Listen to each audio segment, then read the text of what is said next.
Now, if you work out, you're probably familiar with the term muscle confusion. It is the idea that by constantly changing up your workout routine, you put your muscles in a state of alertness. The only way that they can adjust to the changing routine is to expand and grow. If you do the same routine over and over again, your body becomes complacent, your muscles aren't challenged, and you don't see any growth or progress. Mind confusion is a similar concept. See, we creatures of habit. We follow the same routines, we consume the same things, and we associate with the same people. But then we wonder why we're not seeing any progress or growth in our lives. Our minds are in a state of complacency and comfort, but they need to be confused.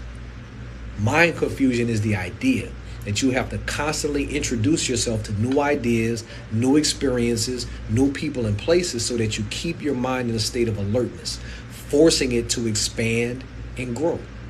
The same way that you can transform your body by pushing it to its limits, you have to transform your mind by putting it in a state of alertness and confusion. Have you ever been somewhere for the first time, or you had a conversation with somebody that you would have never normally talked to, and afterwards your mind was just racing with new ideas and thoughts?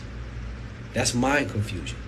But for us to get ourselves out of our zone of complacency and comfort, we have to be deliberate about introducing ourselves to new ideas, new concepts, and new people so that ultimately we can expand not only our bodies, not only our minds, but we can expand our lives. Mind confusion.